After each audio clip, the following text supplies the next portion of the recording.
اگر علامہ سعد رضوی صاحب نے بھی ایسا کیا یا تحریک لبیک نے بھی ایسا کیا جو پی ٹی آئی نے کیا ہے، یا سعد رضوی نے ایسا کیا کہ جو عمران خان صاحب نے کیا ہے، تو یقیناً اللہ کی مدد ان کے ساتھ نہیں ہوگی۔ بسم اللہ الرحمن الرحیم۔ السلام علیکم ناظرین، میں اکثر نجی محفلوں میں جو پی ٹی آئی کے سپورٹر ہیں ان کے ساتھ جب میں بحث کرتا تھا تو ان کو میں ایک مثال دیتا تھا عمران خان صاحب کی، کہ عمران خان صاحب کی ایمانداری، اس کی وفاداری یا اس کا مخلص پن کو ہم کیا کریں، وہ ایک نااہل شخص ہے۔ تو وہی بات کل اوری مقبول جان نے اپنے ایک پروگرام میں کی ہے۔ وہ اوری جان نے جو بات کی وہ بھی آپ لوگوں کے سامنے رکھتا ہوں، اور جب میں پی ٹی آئی کے سپورٹر کو یہ بات کہتا تھا تو وہ آگے ایک بڑا مضبوط اور ایک ویلڈ سوال میرے اوپر کرتے تھے۔ وہ آپ لوگوں کے ساتھ شیئر کرنا بہت ضروری ہے، اور اکثر آپ لوگوں کے سامنے بھی شاید ہو سکتا ہے آپ کو بھی ایسے سوالوں کا سامنا کرنا پڑے۔ تو وہ کہتے تھے کہ بھئی اگر عمران خان صاحب ایماندار بھی ہے، مخلص بھی ہے، سب کچھ ہے، اور آپ کہتے ہیں کہ وہ نااہل ہے، وہ حکومت چلانے کے قابل نہیں ہے، تو آپ علامہ سعد رضوی صاحب جو ہیں، چلو ہم مان جاتے ہیں کہ وہ ایک عالم ہے، ایک عالم کا بیٹا ہے، مخلص ہے، ایماندار ہے، تو پھر آپ اس کے اوپر کیسے یقین کرتے ہیں کہ وہ ملک کو صحیح چلا لے گا؟ یقیناً ان کا ویلڈ سوال ہے کہ بھئی جو تجربہ عمران خان کے پاس نہیں ہے، جو آپ کہتے ہیں کہ بھئی عمران خان صاحب جو ہے وہ نااہل ہیں، وہ حکومت چلانے کے قابل نہیں ہیں، تو آپ کیسے یقین کر سکتے ہیں کہ علامہ سعد رضوی صاحب چلا لیں گے؟ تو اس کے اوپر آپ لوگوں کو سمجھانا یا تھوڑا بتانا بہت ضروری ہے۔ سب سے پہلے آپ سنیں کہ اوری مقبول جان نے کیا کہا ہے عمران خان صاحب کے بارے میں۔ لیکن باقی معاملات جو ہیں، باقی معاملات اس نے ثابت کیا عمران خان نے کہ کرپشن سے زیادہ بری چیز نااہلی ہے، یہ ثابت کیا انہوں نے اپنے آپ۔ ناظرین، آپ لوگوں نے سنا کہ اوری مقبول جان کیا کہتا ہے کہ بھئی کرپٹ آدمی سے نااہل آدمی زیادہ خطرناک ہوتا ہے۔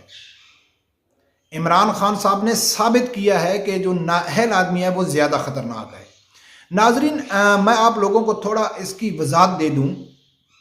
پھر آگے جا کے میں علامہ سعد رضوی صاحب کے حوالے سے جو آپ لوگوں کے یقیناً جو تحریک لبیک کا سپورٹر ہے وہ بھی اگر وہ ایک حقیقی معنوں میں سیاست کا شوق رکھتے ہیں یا ایک نیوٹرل تجزیہ سننا چاہتے ہیں، ون سائیڈڈ کے اوپر یقین نہیں رکھتے، تو وہ یقیناً ان کے دل میں یہ سوال آ سکتا ہے جو اکثر مجھے نجی محفلوں میں پی ٹی آئی کے جو سپورٹر ہیں وہ سوال کرتے ہیں، اس کا جواب آپ لوگوں کے لیے سننا بہت ضروری ہے۔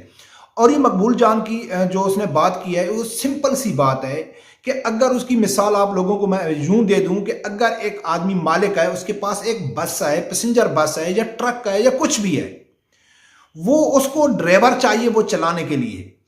تو اس کے پاس دو آپشن ہے۔ ایک ایماندار آدمی ہے،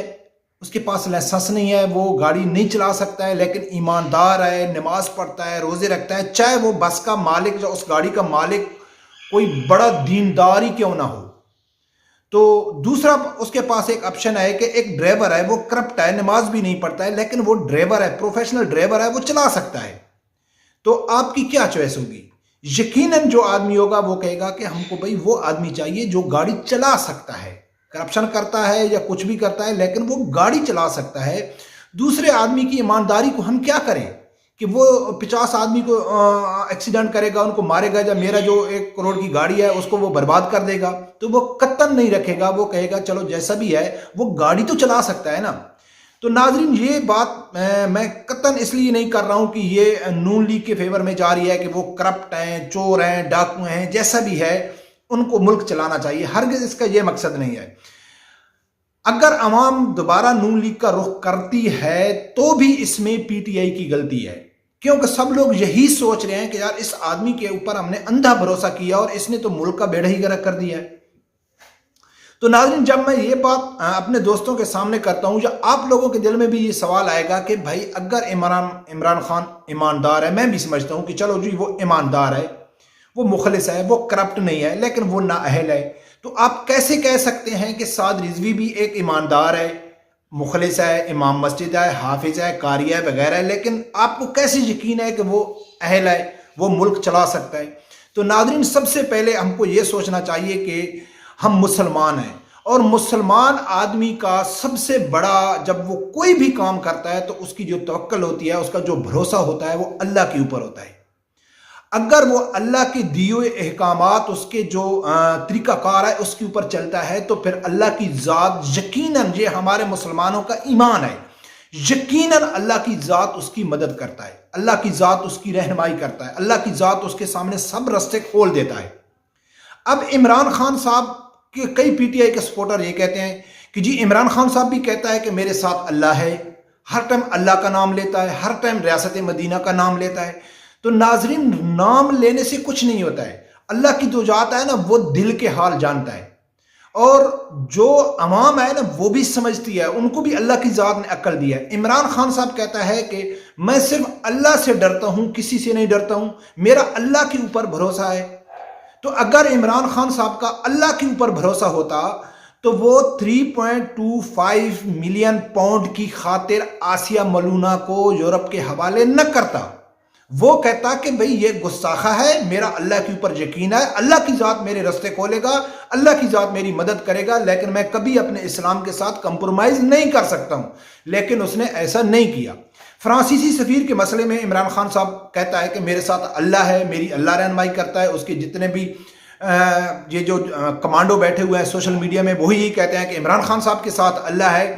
بھئی اللہ ایسے دھوکے باز منافقوں کے ساتھ اللہ کی ذات ان کے رہنمائی نہیں کرتا ہے، مخلص لوگوں کی اللہ کی ذات رہنمائی کرتا ہے۔ تو فرانسیسی سفیر کے مسئلے میں عمران خان کہتا ہے کہ بھئی ہاں، تحریک لبیک کا جو مسئلہ ہے نا، یا ان کے جو مطالبات ہیں یا ان کے جو خدشات ہیں وہ میرے بھی ہیں، لیکن فرق کتنا ہے کہ جس طریقے سے تحریک لبیک چاہتی ہے میں اس طریقے سے نہیں چاہتا ہوں۔ کیوں؟ کہ اگر ہم فرانسیسی سفیر کو باہر نکالتے ہیں تو پھر ہم بھوکے مر جائیں گے، ہماری معیشت ڈاؤن ہو جائے گی، ہم بڑی مشکل سے ہمارا جو معیشت ہے وہ سنبھل رہی ہے، اور ہم فرانسیسی سفیر کو نکالیں گے تو ہم یورپی یونین سے الگ ہو جائیں گے۔ شیخ رشید نے بھی یہی کہا ہے کہ تحریک لبیک کا مطالبہ ماننے کا مقصد کیا ہے کہ ہم یورپی یونین سے الگ ہو جائیں، اور یورپی یونین سے الگ ہونے کا کیا مقصد کہ ہم کو ایڈ ملنا بند ہو جائے گا، ہم کو جو پیسہ ملتا ہے وہ بند ہو جائے گا۔ تو پھر کیا آپ بتاؤ کہ یہ اللہ کے اوپر بھروسہ ہے؟ یہ سورۃ مائدہ میں اللہ کی ذات فرماتا ہے کہ آپ یہود و نصارہ جتنی بھی ہیں، آپ ایسا کیوں کرتے ہیں کہ آپ کہتے ہیں کہ ہم ان کے ساتھ تعلق رکھتے ہیں، ہم ان کے ساتھ اس لیے تعلق رکھتے ہیں کہ وہ ہم کو فائدہ پہنچائیں گے، یا اگر وہ ہم سے ناراض ہو جائیں گے تو ہم کو نقصان پہنچائیں گے۔ تو ایسا کرتے ہیں کہ مدینے والوں کے ساتھ بھی تعلق رکھتے ہیں اور مکہ والوں کے ساتھ بھی تعلق رکھتے ہیں۔ تو اللہ کا ہرگز یہ مقصد نہیں ہے کہ بھئی قرآن نے فرمایا کہ بھئی آپ یہود و نصارہ تعلق ختم کر دو، نہیں، ختم کرنے کا نہیں فرمایا۔ اس نے کہا کہ اس نیت سے جو رکھتا ہے، جاؤ آپ تفسیر پڑھو سورۃ مائدہ کی جو آیت ہے، اس میں جا کے آپ دیکھیں گے تو آپ کو پورا معلوم ہو جائے گا کہ اللہ کی ذات تفصیلاً فرماتا ہے کہ جو اس نیت سے رکھتا ہے کہ اگر ہم نے یہود و نصارہ کے ساتھ بگاڑ دی تو پھر یہ ہم کو نقصان پہنچائیں گے۔ اور یہی عمران خان صاحب نے قرآن اور حدیث کے مخالف جا کے کہتا ہے، ریکارڈ پہ، آپ لوگوں کو سنانے کی ضرورت نہیں ہے، ریکارڈ پہ وہ کیا کہتا ہے کہ اگر ہم فرانسیسی سفیر کو نکالتے ہیں تو ہم کو نقصان ہو جائے گا۔ ابھی نام تو وہ بھی الگ رہے، لیکن دوسری طرف جو علامہ سعد رضوی صاحب ہے اس نے تو ثابت کیا ہے، اس نے تو جیل میں رہ کے ثابت کیا ہے، اس نے تو کم و بیش ختم نبوت پروگرام سے جو احتجاج تھا علامہ خادم حسین رضوی صاحب سے، اس سے لے کے درجنوں کے حساب سے عاشقان رسول شہید ہو گئے ہیں، انہوں نے بے گناہ جیلیں کاٹی ہیں، ان کے اوپر شیلنگ کی گئی ہے، ان کے اوپر الزام لگائے گئے، انڈیا سے پیسہ لینے کے الزام لگائے گئے، فارن فنڈنگ کا الزام لگایا گیا، لیکن وہ سب میں کلیئر ہوئے، اور اس نے واضح کہہ دیا ہے کہ ہم کسی سے ڈرنے والے نہیں ہیں۔ علامہ سعد رضوی صاحب کو کروڑوں روپے کی آفر ہو گئی، اس کو سینٹ کے ٹکٹ آفر کی گئے، اس نے کہا کہ ہم کمپرومائز نہیں کرتے، ہمارا اللہ کے اوپر بھروسہ ہے۔ جو آدمی جیل میں ہے، ابھی اس کی 27 ایئر ایج ہے، یعنی کہ وہ بچہ ہے، اس کو کروڑوں روپے مل رہے ہیں، اس کو سینٹ کے ٹکٹ مل رہے ہیں، اس کو پروٹوکول مل رہا ہے، وہ حکومت میں آ رہا ہے کہ بھئی آپ ایسا کریں کہ آپ ختم نبوت سے پیچھے ہٹ جائیں۔ تو اس نے کہا ہے کہ نہیں، میں نہیں ہٹتا ہوں۔ عمران خان صاحب کو کہا گیا، امریکہ کی سینٹ میں تقریر کی گئی جب آسیہ ملونہ کو رہا کیا گیا، تو ان لوگوں نے کہا کہ جو پیسہ ہم نے پاکستان کو دینا ہے اس کے اوپر یہ مشروط کر دو آسیہ ملونہ کی رہائی سے، کہ اگر آپ نے آسیہ کو نہیں چھوڑا ہے تو پھر ہم، اور کیا کیا، آسیہ ملونہ کو چھوڑ دیا۔ انڈیا کا، امریکہ کا بار بار بیان آ رہا ہے کہ آپ ایسا کریں کہ آپ 40 گستاخوں کو چھوڑیں۔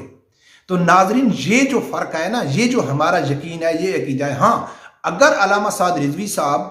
نے بھی ایسا کیا، یا تحریک لبیک نے بھی ایسا کیا جو پی ٹی آئی نے کیا ہے، یا سعد رضوی نے ایسا کیا کہ جو عمران خان صاحب نے کیا ہے، تو یقیناً اللہ کی مدد ان کے ساتھ نہیں ہوگی، یقیناً ان کو لوگ چھوڑ کے جائیں گے، جیسے اب پی ٹی آئی کو چھوڑ کے جا رہے ہیں۔ درجنوں کے حساب سے ویڈیو نظر آ رہی ہیں۔ کل میں دیکھا ایک مردان سے ایک مزدور ریڈی والا وہ بنی گالا جانے کی کوشش کر رہا ہے، اس والے پولیس والے اس کو مار رہے ہیں، وہ کہتا ہے میں عمران خان صاحب کے پاس آیا ہوں کہ مجھے چینج دکھاؤ، میری 500 روپیہ دہاڑیا اور میرا 10,000 بجلی کا بل آیا ہے اور میرا 10,000 روپے گیس کا بل آیا، تو میں کہاں جاؤں؟ اب سب لوگوں کا جو تبدیلی کا کیڑا ہے وہ مر رہا ہے، لیکن لوگ سمجھنے کے لیے تیار نہیں ہیں۔ تو ناظرین یہ وجہ ہے، اگر ہم کہتے ہیں نا کہ علامہ سعد رضوی صاحب جب تحریک لبیک ہی پاکستان میں چینج لائی جائے گی تو اس کی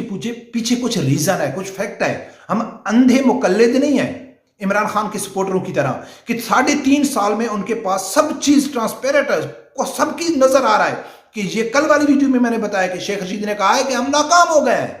اب نواز شریف کے ساتھ بھی ڈیل کی باتیں ہو گئی، لیکن پھر بھی وہ کہتے ہیں کہ نہیں عمران خان صاحب چینج کرے گا۔ تو یہ جہلیت ہے، یہ اندھے مقلد ہیں، یہ شخصیت کے پجاری ہیں، ان کا نظریات کے ساتھ کوئی تعلق نہیں ہے۔ جو نظریات کے ساتھ تعلق رکھتے ہیں تو وہ 1 سال 2 سال بعد پوچھتے ہیں اپنے لیڈر سے، بتاؤ آپ فلاں جگہ میں یہ کر سکتے تھے، کیوں نہیں کیا؟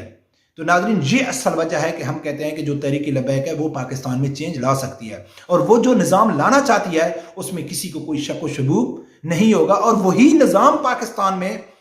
آئے گا تو پاکستان کے حالات ٹھیک ہوئیں گے۔ پاکستان کے حالات کسی دوسرے نظام یا سسٹم سے ٹھیک نہیں ہو سکتے۔ رب پروردگار سے یہی دعا ہے کہ اللہ تعالیٰ ہر آدمی کو حق سچ سننے کی اور اس کے ساتھ کھڑے ہونے کی توفیق عطا فرمائے۔